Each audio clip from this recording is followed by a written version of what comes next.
थे क्या कि ब्लड जो आता है महाशिरा के माध्यम से दाहिना आलिंद से हार्ट में प्रवेश करता है, हार्ट से महाधमनी में जाता है, महाधमनी से धमनी में जाता है और धमनी से छोटी धमनी में जाता है, फिर धमनी से छोटी धमनी में, छोटी धमनी से कोशिका में, कोशिका से छोटी शिरा में, शिरा में, उसके बाद महाशिरा में प्रवेश करता है और महाशिरा के माध्यम से फिर पहुंच जाता है हार्ट में। तो हम ये मार्ग देखे थे कि शरीर में जो रक्त जाएगा वो किस तरह से जाता है उसके बारे में बताए थे। फिर हम बताए थे कोशिका केशिका क्या होती है, जिसको अंग्रेजी में कैपिलरी बोला जाता है। ये एक पतला नस होता है, इसमें क्या होता है, शुद्ध और अशुद्ध दोनों ब्लड होता है। ये केशिका कहाँ होती है, तो आँख उख में अक्सर आप देखते होंगे, आँख उख में ये दिखाई पड़ता है। हार्ट क्या होता है, हृदय बताए थे। फिर हृदय जो बताए थे, हृदय किस पेशियों का बना होती हैं, हृदयक पेशियों का बना होती हैं। यह पेरिकार्डियम नामक झिल्ली से ढका होता है। ये कितने ग्राम का होती हैं, तो यह 300 ग्राम, लगभग 300 ग्राम होती हैं। हृदय का जो आकार कैसा होता है, शंकु के आकार का होता है। ये कहाँ होता है, तो वक्ष गुहा में हल्का बाईं ओर होती हैं। हृदय का काम क्या होती हैं, पंपिंग करना। इसका काम क्या होता है, ब्लड को पंप करना, यही इसका काम होता है। ये बता दिए थे।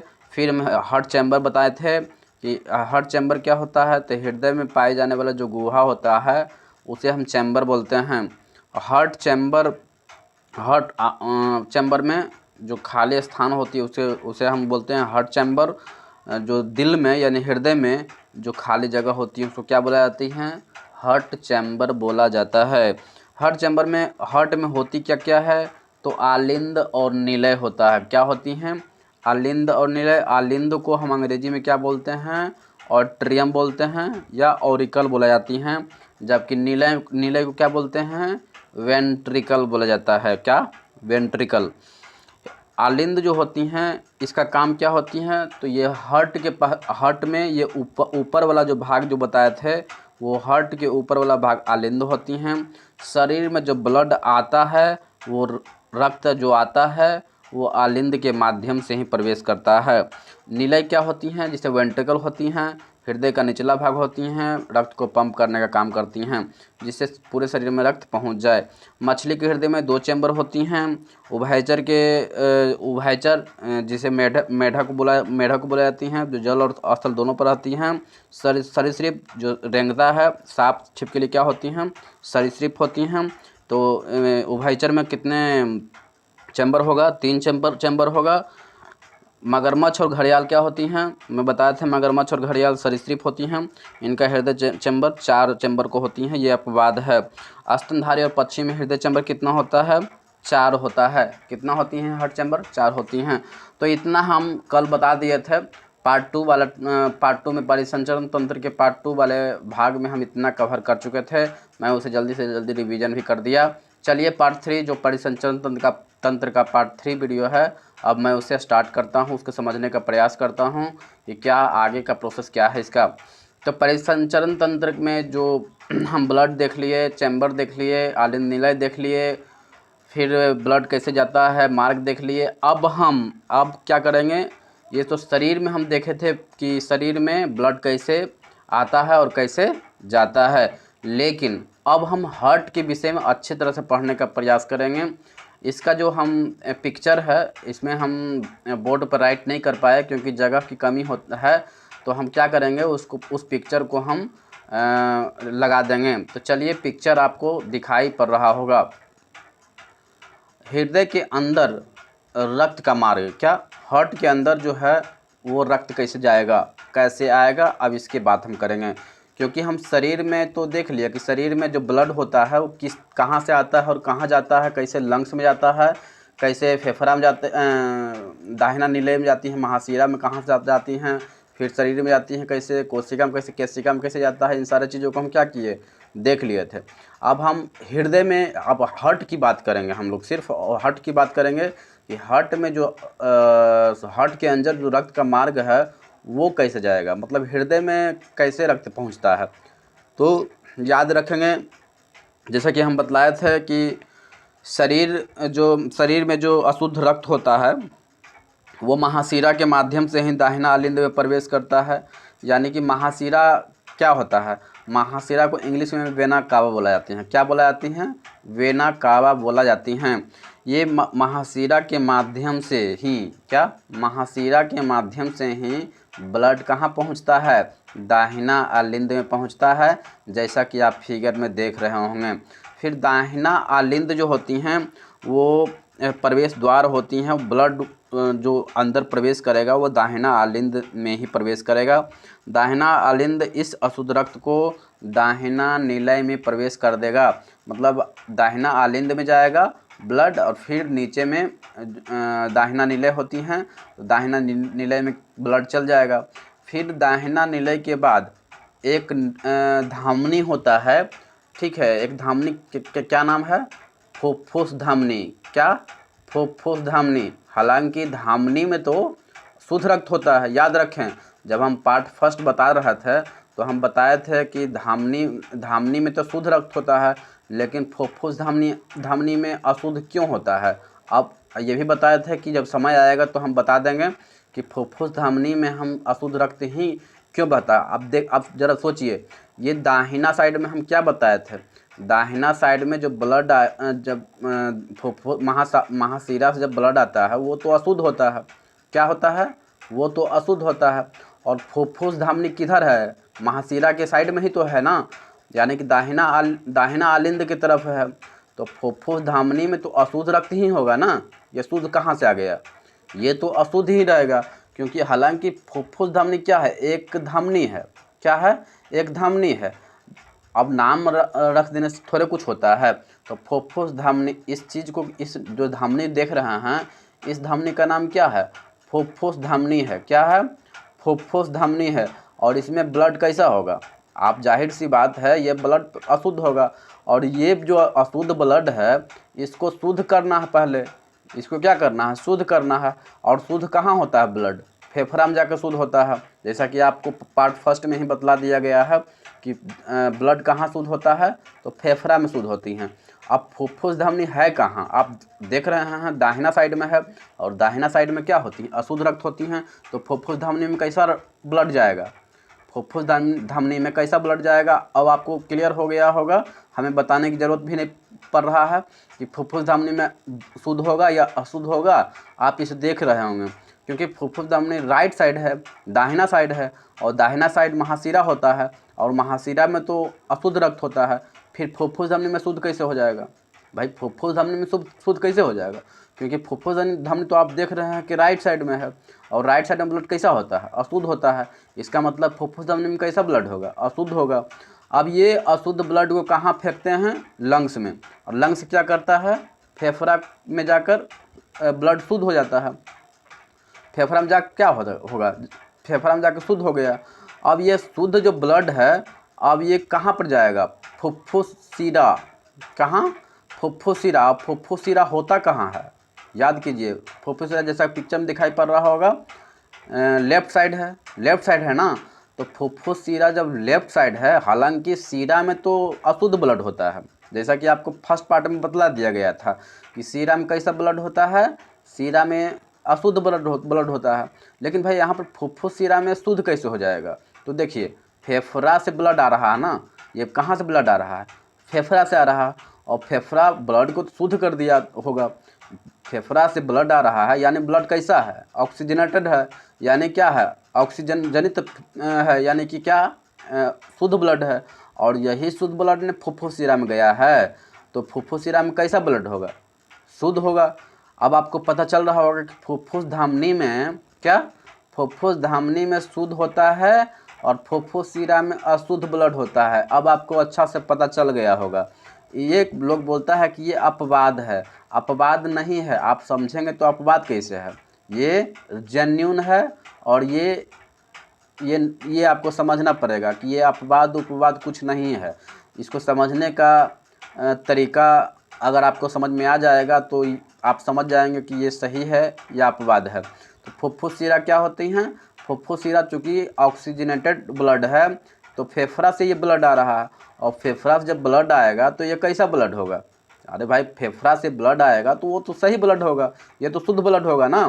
तो फेफड़ा से आने वाला ब्लड शुद्ध ब्लड होता है और फुफ्फुस शिरा जो होती हैं, फेफड़ा से ब्लड जो आया है उसमें प्रवेश करता है तो फुफ्फुस शिरा में शुद्ध ब्लड हो जाएगा। अब आपको समझ में आ गया होगा कि फुफ्फुस शिरा में शुद्ध ब्लड क्यों होता है और फुफ्फुस धमनी में अशुद्ध ब्लड क्यों होता है। चलिए, फुफ्फुस शिरा के बाद अब कहाँ पहुँचेगा, तो बायां आलिंद, जैसा कि आप फिगर में देख रहे होंगे, कहाँ पर पहुँचेगा, बायां आलिंद वाले भाग में पहुँच जाएगा। और बायां आलिंद से कहाँ पहुँचेगा, बायां निलय में पहुँचेगा। कहाँ पहुँचेगा, बायां निलय में पहुँचेगा, बायां निलय में पहुँच जाएगा। और ये बायां निलय में जैसे ही रक्त पहुँचेगा तो बायां निलय जो होती हैं बहुत चौड़ा होता है। क्या होता है, बहुत चौड़ा होती हैं। और ये देख रहे हैं महाधमनी जो देख रहे हैं, यही महाधमनी के माध्यम से क्या होती हैं, ब्लड पूरे शरीर में प्रवेश कर जाता है। क्या करता है, महाधमनी के माध्यम से पूरे ब्लड में, पूरे जो ब्लड होता है वो पूरे शरीर में पहुंच जाता है। यानी महाधमनी से फिर धमनी में जाएगा, फिर धमनी से छोटी धमनी में जाएगा, और छोटी धमनी से फिर शिरा में जाएगा, छोटी शिरा जाएगा, महाशिरा जाएगा और दाहिना आलिंद जाएगा। इस तरह से फिर पहुंच जाएगा, अशुद्ध ब्लड चल जाएगा कहाँ पर, फिर दाहिना आलिंद से महाशिरा में चल जाएगा, और महाशिरा से फिर दाहिना आलिंद में चल जाएगा। इस तरह से प्रक्रिया होती हैं। ब्लड हृदय में जाता है। कहाँ जाता है, हार्ट में जाने का बस यही मार्ग होता है। इसी मार्ग के सहारे ब्लड जो होती हैं हर दिशा में प्रवेश कर पाती हैं। फिर हम दाहिना आलिंद देख रहे हैं। फिगर में देखिए, दाहिना आलिंद जो है और दाहिना निलय, क्या, दाहिना आलिंद और दाहिना निलय के बीच एक वॉल्व है। क्या है, एक वॉल्व है। उस वॉल्व का क्या नाम होता है, ट्राइकस्पिड वॉल्व होता है। क्या, कौन सा वॉल्व होते हैं, तो ट्राइकस्पिड वॉल्व होता है। याद रखेंगे, ये अक्सर question general competition exam, one day जो एग्ज़ाम होती हैं उस एग्ज़ाम में अक्सर पूछ दिया करती है कि दाहिना आलिंद और दाहिना निलय के मध्य जो कपाट होता है उस कपाट का नाम क्या होती हैं, तो याद रखेंगे ट्राइकस्पिड वाल्व होती हैं। और ये कहाँ होती हैं, दाहिना साइड होती हैं। जबकि बायां आलिंद और बायां निलय के मध्य जो कपाट है, जैसा कि फिगर में आप देख लिए कि बायां आलिंद और बायां निलय के बीच जो कपाट है उसको हम क्या बुलाती हैं, बाइकस्पिड वॉल्व बोला जाती हैं या द्विवर्णीय कपाट बोला जाती हैं। हिंदी में द्विवर्णीय कपाट बोला जाती हैं और इंग्लिश में बाइकस्पिड वॉल्व बोला जाता है। समझ में आ गया। अब एक चीज़ याद रखिएगा कि हार्ट अटैक क्यों आता है। आखिर बहुत से लोगों में हार्ट अटैक आता है, तो आखिर हार्ट अटैक क्यों आता है, क्या रीज़न है कि हार्ट अटैक आता है। तो याद रखेंगे कि हृदय की जो पेशियां हैं, हार्ट की जो पेशियां हैं, हार्ट के पेशियां के बीच ब्लड पहुंचना चाहिए। ठीक है, हार्ट के पेशियां जो होती हैं उसके बीच में ब्लड पहुंचना चाहिए। अगर ब्लड पहुंचेगा नहीं तो किसी भी कारण से अगर ब्लड नहीं पहुंचता है तभी हार्ट अटैक आता है। क्या, तभी हार्ट अटैक आते हैं। तो एक नस का नाम याद रखेंगे, कोरोनरी साइनस नामक नस। याद रखें, कोरोनरी साइनस नामक नस जो होती हैं हृदय के पेशियों को रक्त पहुंचाता है। ठीक है, कोरोनरी साइनस नस जो होती हैं हृदय के दीवार तक रक्त पहुंचाती हैं। जब रक्त में जब कोलेस्ट्रॉल जब बढ़ जाता है, क्या, जब ब्लड में जब कोलेस्ट्रॉल की मात्रा जब बढ़ती है तो वो जो नस होती हैं, कौन सा नस, कोरोनरी साइनस नस जो होती हैं, ये नस क्या होता है, जाम हो जाता है। क्यों जाम हो जाती हैं, क्योंकि ब्लड में जो होती हैं कोलेस्ट्रॉल की मात्रा बढ़ गई होती है। तो कोलेस्ट्रॉल रक्त में जब कोलेस्ट्रॉल की मात्रा जब बढ़ जाता है तभी क्या होती हैं, हार्ट अटैक आती हैं। क्योंकि कोरोनरी साइनस नामक नस जो है वो नस क्या हो जाता है, जाम हो जाता है। और जब जाम हो जाएगा, नस जब जाम हो जाएगा तो रक्त जो है वो पेशियों के बीच पहुंचा पाएगा। जो हृदय की जो पेशी है उस पेशी के बीच क्या वो पहुंचा पाएगा, नहीं, क्योंकि वो जो कोरोनरी साइनस नामक नस जो है वो क्या हो गया है, ब्लॉक हो गया है। ब्लॉक हो जाएगा वहाँ, तब वहाँ ब्लड नहीं पहुँचाएगा। और जब वहाँ ब्लड नहीं पहुँचाएगा तो क्या आएगा, हार्ट अटैक आ जाएगा। तो आपको पता चल गया होगा कि हार्ट अटैक क्यों आता है, कौन सा नस जाम हो जाता है। तो कोरोनरी साइनस नस क्या होता है, जाम हो जाता है, जिसके वजह से क्या होती हैं, क्या आता है, हार्ट अटैक आता है। अब आपको पता चल गया होगा कि हार्ट अटैक क्यों आता है। ठीक है, पूरे शरीर, ये तो हृदय में। अब हम देखें हृदय में क्या देखें, हृदय में हम देखें क्या कि रक्त कैसे आता है और कैसे जाता है। ठीक है, अब हम पूरे शरीर में देख लेते हैं। हालांकि ये पूरे शरीर में ही बताए थे। ये है हार्ट में क्या होता है, हार्ट में तो सीधे महाशिरा के माध्यम से आएगा, दाहिना आलिंद में प्रवेश करेगा, दाहिना आलिंद क्या करेगा, दाहिना नीले में छोड़ देगा, दाहिना नीले क्या करेगा, फुफ्फुस धमनी के माध्यम से फेफड़ा में भेजेगा, और फेफड़ा में क्या होगा, रक्त शुद्ध होगा, और फुफ्फुस शिरा के माध्यम से बायां आलिंद में, और फिर बायां आलिंद से बायां नीले में चल जाएगा, और फिर महाधमनी से पूरे शरीर में भेज देगा। तो ये हार्ट के अंदर था। लेकिन पूरे शरीर की हम बात करेंगे तो पूरे शरीर में जो है वो ब्लड कैसे जाएगा। तो आप जानते हैं कि महाशिरा के माध्यम से ब्लड आता है।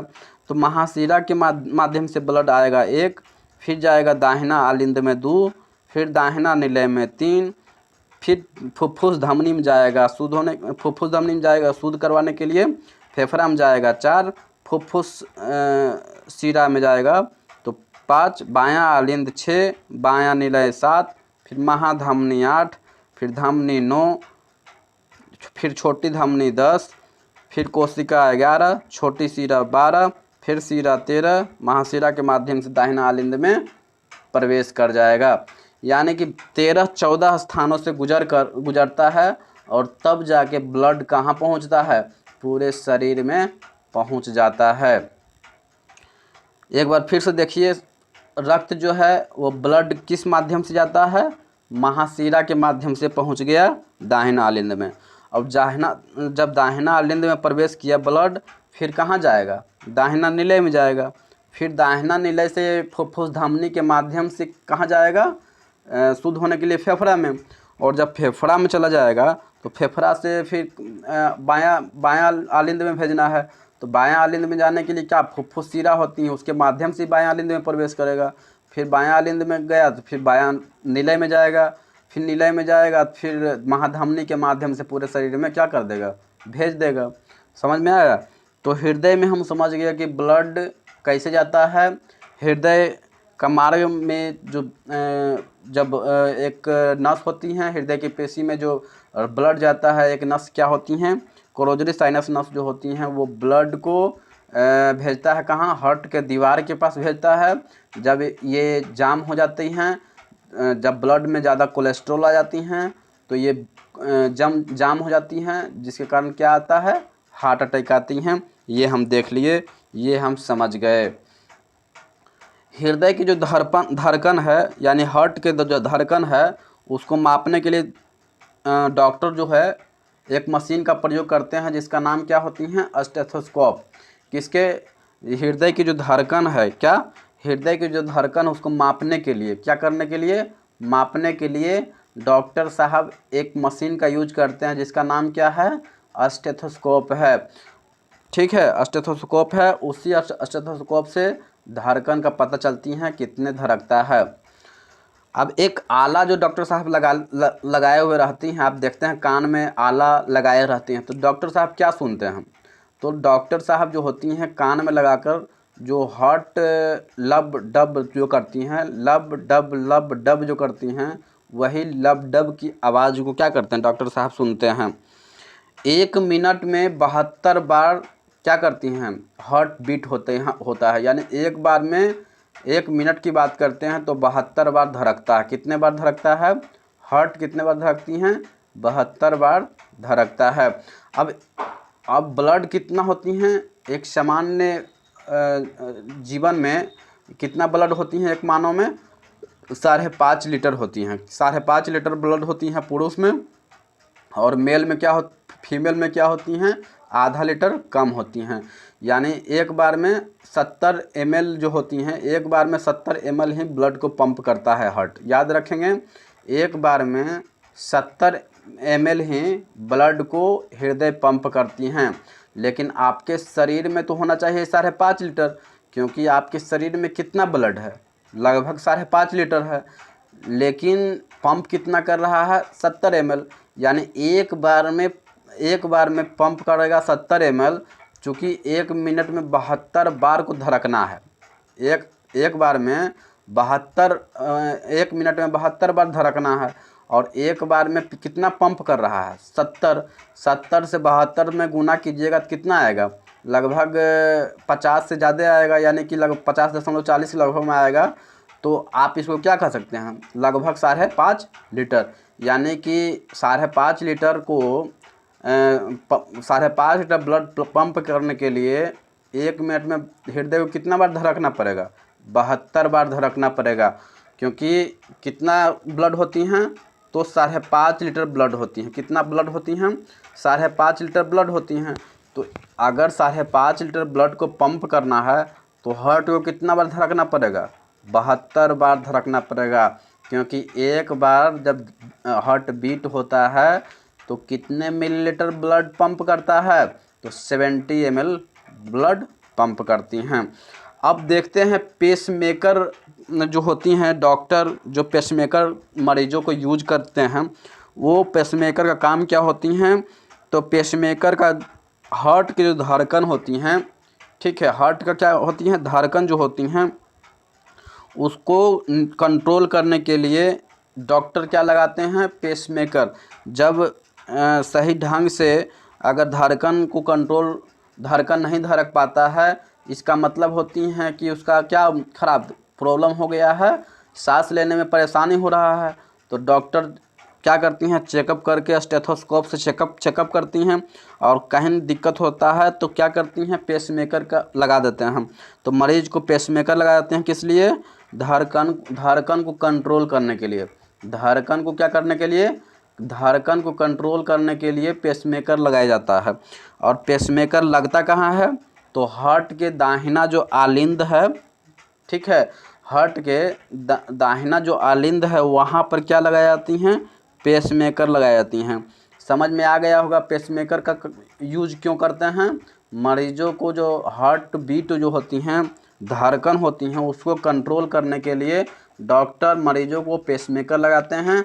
और पेसमेकर जो होती हैं वो दाहिना आलिंद में होती हैं, यानी कि जो हार्ट है उसके दाहिना आलिंद में क्या होता है, पेसमेकर। समझ में आ गया होगा कि पेसमेकर कहाँ होती हैं, पेसमेकर का काम क्या होती हैं, ये आप अच्छी तरह से समझ गए होंगे। अब रक्त के जो होती हैं अब थोड़ा सा ब्लड प्रेशर के विषय में जान लेते हैं कि ब्लड प्रेशर क्या होती हैं। तो रक्तचाप, ब्लड प्रेशर को हिंदी में क्या बोला जाती हैं, रक्तचाप बोला जाती हैं। क्या बोला जाती हैं, रक्तचाप बोला जाती हैं। ये रक्तचाप क्या होती हैं, तो शरीर में जो रक्त के प्रवाह हो रहा है, क्या शरीर में जो रक्त के प्रवाह हो रहा है, तो उस प्रवाह के कारण जो दीवारों पर जो दाब पड़ता है, जो नस पर जो ब्लड जा रहा है, और जब नसों में दाब ज़्यादा, नसों के दीवार पर जब ज़्यादा प्रेशर पड़ेगा, क्या नसों के जब दीवार पर ज़्यादा प्रेशर पड़ेगा तो वही बीपी होती हैं। ब्लड प्रेशर क्या होती हैं, ब्लड प्रेशर जो नस जो है उस पर, उसके दीवार पर जब ब्लड का प्रेशर पड़ती हैं, उसके दीवार पर जब प्रेशर पड़ती हैं तो उसको क्या बोला जाती हैं, रक्तचाप बोला जाती हैं, ब्लड प्रेशर बोला जाती हैं। क्या बोला जाती हैं, ब्लड प्रेशर बोला जाती हैं। और ये कितना होती हैं, ये 2 होता है। कितना होता है, ये 2 होती हैं, जिसे हम सिस्टोलिक और दूसरा डायसिस्टोलिक कहते हैं। ब्लड प्रेशर, नसों के दीवार पर जो प्रेशर पड़ती हैं उसको क्या बोला जाती हैं, रक्तचाप बोला जाती हैं। रक्तचाप की संख्या कितना होती हैं, 2 होती हैं। ऊपर सिस्टोलिक होती हैं और नीचे डायसिस्टोलिक होती हैं। सिस्टोलिक क्या होती हैं, जब ब्लड पंप करता है, ठीक है, ब्लड जब पंप करती हैं तो रक्त बाहर की ओर जाता है, यानी कि जब सिकुड़ता है, जब जो सिस्टोलिक में क्या होता है, जब ब्लड जो होती हैं वो पंप करती हैं तो पूरे शरीर में जाता है ब्लड कहाँ जाती हैं, पूरे शरीर में चला जाती है, यानी सिकुड़ता है। जब ये क्या बोलती हैं, हार्ट जब निलय जब सिकुड़ेगा, क्या करेगा, निलय जब सिकुड़ेगा तो रक्त क्या होगा, बाहर जा जाएगा। और बाहर जाने का मतलब सेंस क्या है, पूरे शरीर में बाहर चला जाएगा। तो वो जो सिस्टोलिक जो होती हैं, जैसे मान लिया कि देखिए, जैसे एक बॉल है, उस बॉल को जब हम फेंकते हैं दीवार पर, ठीक है, तो जब हम जो फेंके, क्या, जिस बॉल को हम दीवार में फेंके तो उसका स्पीड ज़्यादा रहेगा। तो स्पीड ज़्यादा रहेगा यानी क्या, सिस्टोलिक ज़्यादा होगा।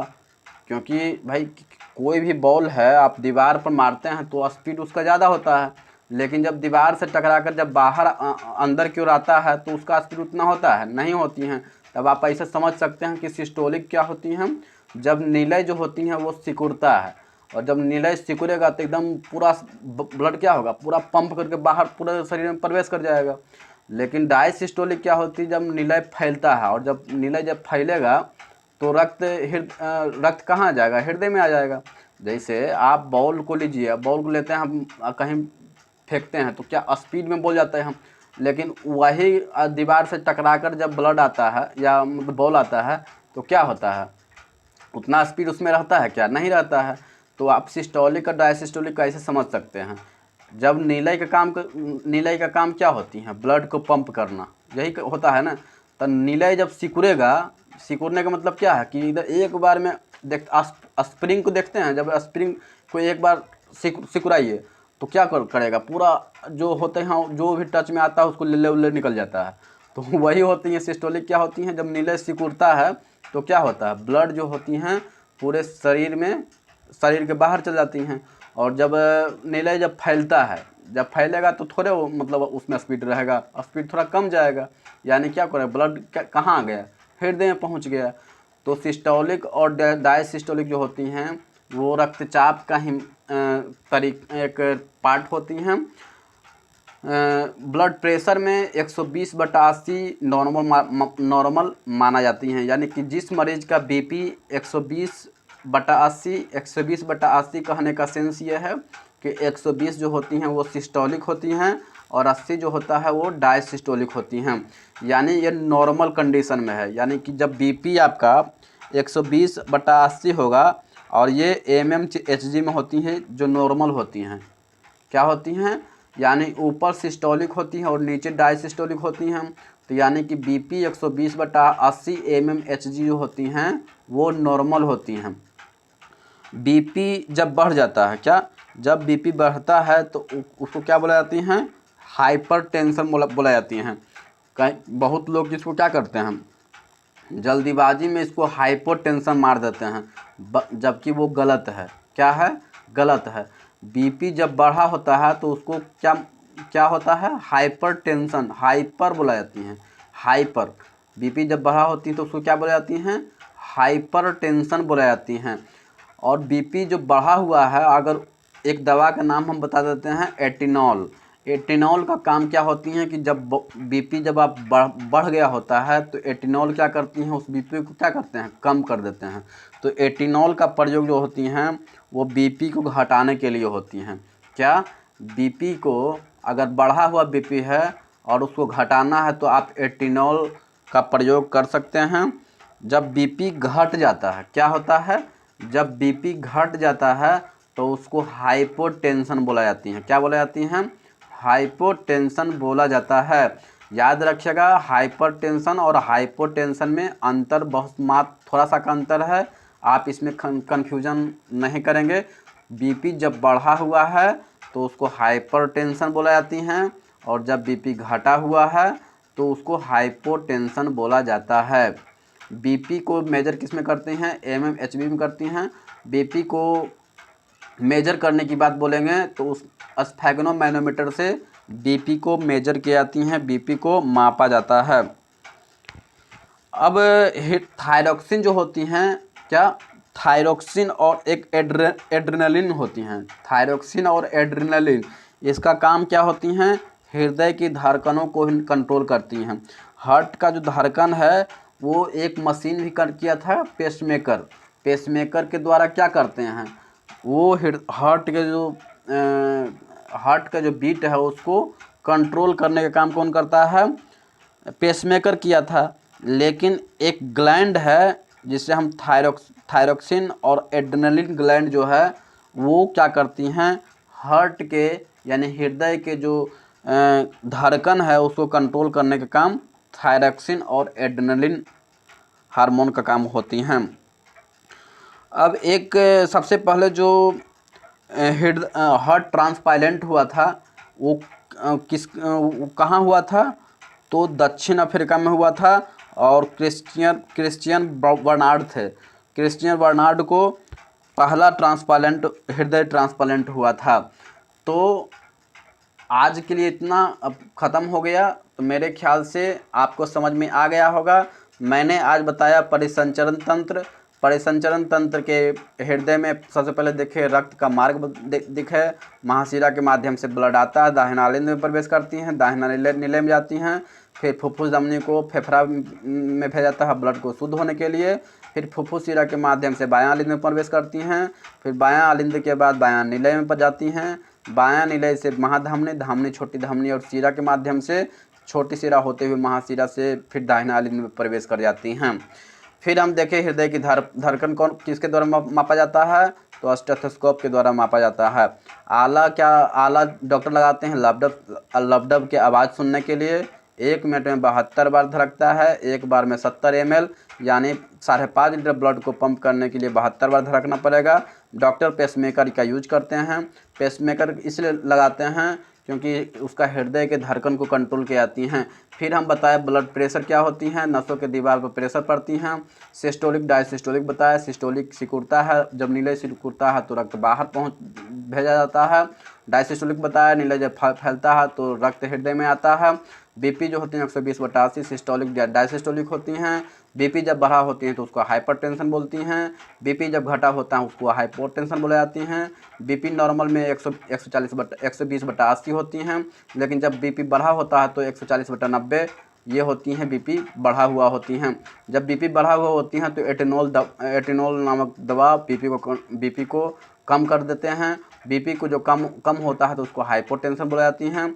हाइपोटेंशन में बीपी कितना होती है? 90/60 mmHg होती हैं। बीपी को मेजर स्फेग्नोमैनोमीटर के द्वारा करते हैं।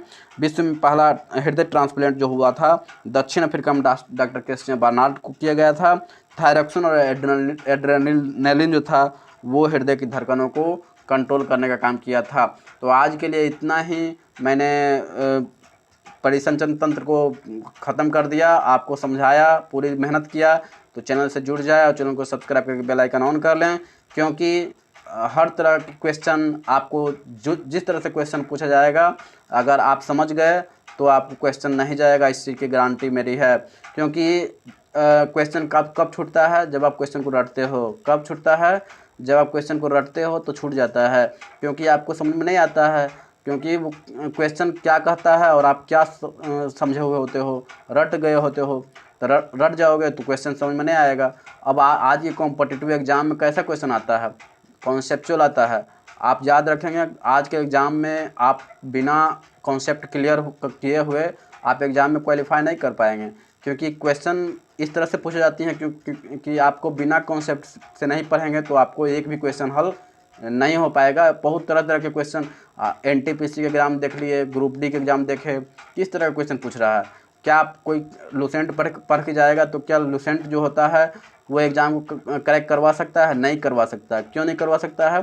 क्योंकि उसमें जो क्वेश्चन है वो सीमित मात्रा में है और आपका पढ़ना कितना है? बहुत वास्ट है। इसलिए बहुत ज़्यादा पढ़ना पड़ेगा और बारीकी से कॉन्सेप्ट को क्लियर करना पड़ेगा।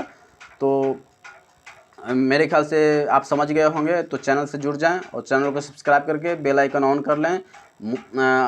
आगे आने वाले वीडियो आपके लिए बहुत ही उपयोगी साबित होगा। तो चैनल से जुड़ जाएं और चैनल को सब्सक्राइब कर लें। अभी के लिए इतना ही, फिर मिलेंगे अगले वीडियो में। जय हिंद, जय भारत, वंदे मातरम।